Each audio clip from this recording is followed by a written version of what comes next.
नमस्कार, खरी खरी में आपका स्वागत है। मैं हूं मृगेंद्र सिंह। वास्तव में एमपी अजब है गजब है। ये हम इसलिए कर रहे हैं, आपको दो घटनाओं में हम समझाना चाहेंगे कि आखिर मध्य प्रदेश में हो क्या रहा है।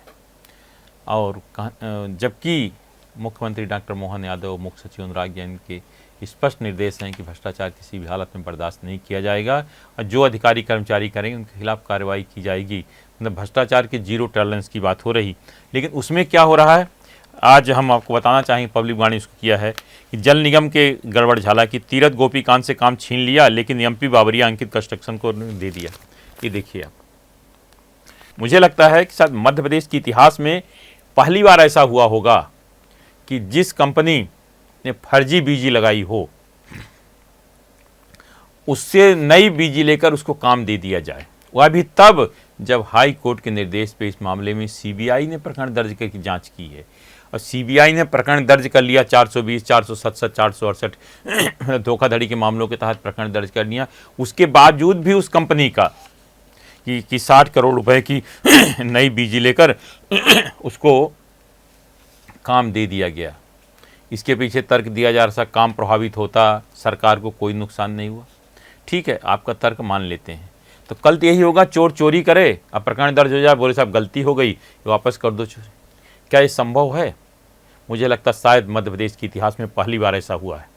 वो भी जल निगम में तब हो रहा है जबकि वहाँ के एमडी कुलसानी साहब बहुत ईमानदार अधिकारी हैं। उनकी छवि निश्चित रूप से अच्छे ईमानदार काम करने वाली अधिकारी की है, लेकिन अगर ऐसा हो रहा तो फिर क्या कहीं ना कहीं गड़बड़ है। कल तो कोई भी आकर इस तरह के मध्य प्रदेश में कई मामले हुए, जैसे प्रकरण दर्ज हुआ, कार्रवाई हुई, ब्लैक लिस्टेड, लेकिन इसमें इस नियम का पालन क्यों नहीं किया गया? इससे लगता है कि कहीं न कहीं दाल में काला जरूर है। अब इस तरह के 311 करोड़ की फर्जी गारंटी लगी थी, बैंक गारंटी, और उसको सबको करोड़ अरबों के लोगों ने काम ले लिए। तो कल तो ये एक रास्ता खुल जाएगा ना, रास्ता खुल जाएगा। लोग ये कहेंगे कि साहब वो तो आपने उस मामले में ऐसा किया था, तो ऐसा क्यों नहीं किया? भाई शराब के मामले में इंदौर का सबके सामने है, जिसमें ईडी तक कार्रवाई कर रही है। वो भी ऐसा मामला था ना, बताता उसमें पैसे जमा कर दिए गए थे, लेकिन उसमें खोज ये लग भाई पैसे कहाँ से आ गए। तो इसमें भी यही मामला हो सकता है कि अगर आप इतने ईमानदार थे तो पहले आपने फर्जी बीजी क्यों लगाई। इससे एक नया रास्ता ये खुलेगा, कोई भी आदमी अगर उसके पास पैसे नहीं है बैंक से सेटिंग करके फर्जी बीजी बनवा लेगा, चाहे जितने की वो अपना टेंडर ले ले। क्या यही है मध्य प्रदेश में इनके ईमानदारी का? मध्य प्रदेश को वैसे भी हर जगह देखो यहाँ गड़बड़ी सामने आ रही, आखिर क्यों ये सब चीज़ें हो रही? तो कहीं ना कहीं इसमें गड़बड़ जरूर है। तो मैं मध्य प्रदेश के मुख्यमंत्री डॉक्टर मोहन यादव, मुख्य अनुराग जैन से अनुरोध करूंगा कि इस तरह के जो लोग हैं, जिस तरह गड़बड़ी करने वाले हैं, उन पर कार्रवाई जरूर होना चाहिए। मतलब कार्रवाई नहीं होती है, इसीलिए सबको जिसकी जो मनमानी होती है कर रहे हैं। अब अगर कभी मीडिया में उछला कुछ हुआ तो साहब ये गलत तरीके से इसको किया गया है, ये बचाने के लिए। मतलब आखिर क्यों? अगर छोटा कर्मचारी अधिकारी किया तो उसको अभी तो उल्टा टांग दिए होते कि उस पर कार्रवाई हो जाती, लेकिन आखिर गड़बड़ी कहाँ से हुई, किस लेवल पर, ये जांच का विषय है। सीबीआई भी इस मामले की जांच कर रही। अब इसमें जो सबसे बड़ा मुद्दा होगा, तीरथ गोपी कंपनी से तो आपने काम छीन लिया इसी मामले में, और एमपी बाबरिया अंकित कंस्ट्रक्शन को दे दिया। इससे लगता है किसी न किसी को आपने लाभ पहुंचाने के लिए काम किया। आखिर एमपी बाबरिया अंकित कंस्ट्रक्शन पर कौन सी ऐसी आपकी मेहरबानी थी कि आपने उसको काम दे दिया 60 करोड़ की नई बीजी लेकर, और दूसरी कंपनियों को नहीं दिया? अब हमारे पास जो जानकारी आ रहे हैं, बता रहे हैं करीब 13 कंपनियों को इस तरह किया गया है। तो मतलब हर जगह फर्जी, अगर हर जगह फर्जी बीजी लगी थी तो जिनने टेंडर दिया उसके लिए जिम्मेदार नहीं है क्या? क्यों उनके खिलाफ कार्रवाई नहीं की गई? अब एक ऐसा मामला हो गया, पैसा जमा कर लिया, लोगों को काम दे दिया कि सब बच जाएंगे। जाकर सीबीआई या कहीं कहेंगे साहब इसमें हमारी क्या गलती है, भाई मैंने पैसा जमा कर दिया, काम पूरा किया, अब आप मुझे कोई गलती नहीं, हमें अब आप माफ़ कर दीजिए, छोड़ दीजिए, वो बच जाएंगे। लेकिन जो गड़बड़ियाँ हुई वो कैसे उजागर हो सकती? क्या इस तरह का उचित है? मुझे लगता है शायद मध्य प्रदेश में पहली बार इस तरह का कि दूसरी फर्जी बीजी लगाकर किसी को काम दे दिया गया हो, वह भी जल निगम, जिसकी कितनी शिकायतें आ रही। हर जगह देखिए, हर घर नल, जो भारत सरकार की प्रधानमंत्री नरेंद्र मोदी की बहुत ही महत्वाकांक्षी योजना है, और उनकी इच्छा है कि हर घर जल ईमानदारी से पहुँचे। और चाहते हैं, लेकिन क्या ऐसे पहुंचेगा? अगर इस तरह की लोगों को लाभ दिया जाएगा तो कैसे होगा? आप चले जाइए, देख लीजिए जो स्थितियां हैं क्या हैं कि हम बड़ी बड़ी बातें करते हैं, जाकर देख लीजिए जल निगम की जहां भी टंकियां बनी है क्या हाल हो रहा है, जहां पाइपलाइन डाल दी, जहां घर घर क्या स्थिति है। क्या ऐसे में ही हर घर जल पहुँचेगा? मैं कहूँगा इस मामले में विचार कर दोषियों पर कार्रवाई होनी चाहिए, और आखिर किसने अनुमति दी थी इनको नई बीजी जगाने की, उस पर भी कार्रवाई होनी चाहिए। अब एक दूसरा उदाहरण आपको हम बता रहे हैं। 4 लाख की एलईडी को 11 लाख में खरीदने की तैयारी हो रही, वह भी मध्य प्रदेश के जनजाति विभाग में, मतलब ट्राइबल डिपार्टमेंट में।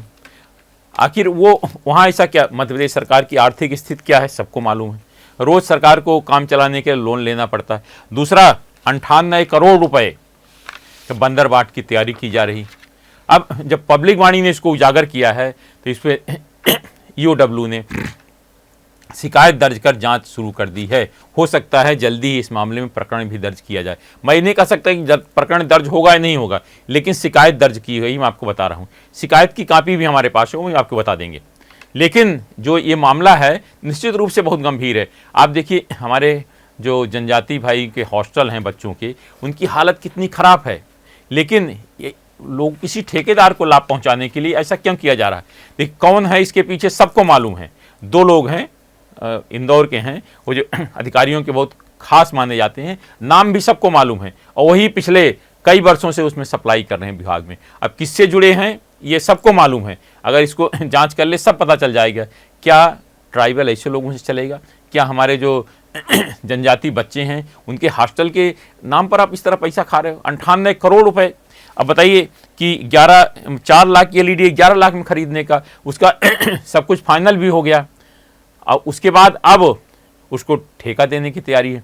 वो तो पब्लिक वाणी ने उसको उजागर किया है तो मामला थोड़ा सा रुक गया है। मैं आपको इस मामले में एक चीज़ और बताना चाहता हूँ कि इस मामले की जब शिकायत हुई थी मुख्यमंत्री डॉक्टर मोहन यादव और मुख्य सचिव अनुराग जैन की, तो मामले की जांच के नीचे दिया गया था। अब कुछ शिकायतें विभाग में हुई थी तो जनजाति विभाग की अपर सचिव नेहा मारव्या ने मामले की जांच कराई थी। उन्होंने पाया था कि ये गलत है और टेंडर पूरी तरह से निरस्त कर दिया जाए। उन्होंने रिपोर्ट प्रमुख सचिव के माध्यम से कमिश्नर ट्राइबल को भेजी थी, और कमिश्नर ट्राइबल ने नीचे की एक अपर संचालक हैं जो पूरा देखते हैं, उनको भेज दिया था। उनने उसको ठंडे बस्ते में डाल दिया कि ऐसी रिपोर्ट तो आती रहती हैं। उसके बाद भी उसको देने की तैयारी कर रहे हैं। अब पूरी तैयारी हो गई है। अब देखना यह है कि पब्लिक वाणी के खुलासे, ईओडब्ल्यू के प्रकरण दर्ज होने के बाद इसमें क्या कार्रवाई होती है। और जो नेहा मारवा की रिपोर्ट है उसने साफ लिखा है कि इसमें भारी गड़बड़ी है और इसमें किसी को लाभ पहुंचाने के लिए टेंडर बनाया गया है या टेंडर निरस्त कर देना चाहिए, लेकिन अभी तक वो टेंडर निरस्त हुआ नहीं है। आखिर क्यों? कहीं ना कहीं किसी को लाभ पहुंचाना है। अब किसको लाभ पहुंचाना है, किसको ठेका देना है, सबको मालूम है। अब वो आदमी बरसों से ये काम कर रहा है, उसकी कई शिकायतें हुई, लेकिन कोई सुनने वाला नहीं है, क्योंकि पता नहीं किसके खास हैं वो। अब उसका काम अभी आप उनका हर अधिकारी, वो हर कुछ उनके फिक्स अधिकारी हैं, उनके यहाँ वो अपने हिसाब से काम करते हैं, अधिकारियों को जैसा चाहता है उसे उपयोग करते हैं। इंदौर जब जाते हैं अधिकारी पूरी उनकी सेवा लेते हैं। तो अब अगर इस तरह अधिकारी करेंगे और लोगों को इस तरह लाभ पहुंचाया जाएगा, और वो भी जनजाति कल्याण विभाग में, जहाँ की स्थिति क्या है सबको मालूम है, अगर ऐसा होता है तो क्या उचित है? आप हमें कमेंट बॉक्स पर कमेंट करके ज़रूर बताएं। और इस मामले में मध्य प्रदेश के मुख्यमंत्री डॉक्टर मोहन यादव, मुख्य सचिव अनुराग जैन से अनुरोध करूंगा कि इस मामले की विस्तृत जांच कराएं और जो दोषी हैं उनके खिलाफ कार्रवाई के साथ ही टेंडर भी निरस्त करें, ताकि जो सरकार के लगभग हमारी प्रारंभिक जांच में जो पब्लिक वाणी टीम ने जो शिकायत हुई उसमें किया है, उसमें 98 करोड़ का अतिरिक्त भुगतान की बात सामने आ रही। तो अगर सही है तो जांच करा के जरूर कार्रवाई करें। मुझे उम्मीद है कि दोनों मुख्यमंत्री या मुख्य सचिव ईमानदार हैं और इस पर कार्रवाई जरूर करेंगे। मैं आपको एक चीज़ और बता दूँ कि विभाग के प्रमुख सचिव गुलशन बामरा बहुत ईमानदार अधिकारी माने जाते हैं, है भी उनकी छवि, लेकिन उनके रहते अगर ऐसा हो रहा है तो फिर आखिर कहीं ना कहीं कुछ गड़बड़ जरूर है। इस पर भी गंभीरता से जांच होनी चाहिए कि आखिर ये सब क्यों हो रहा है। कोई ये कहने पर कि साहब मैं नहीं जानता, अपनी जिम्मेदारी से कोई बच नहीं सकता है। आज सिर्फ इतना ही। इस तरह खबरें जुड़े रहने के लिए हमारे चैनल पब्लिक वाणी सब्सक्राइब करिए। आपके पास भी कोई खबर तो हमें जरूर बताएं, क्योंकि हमारा नाम है पब्लिक वाणी।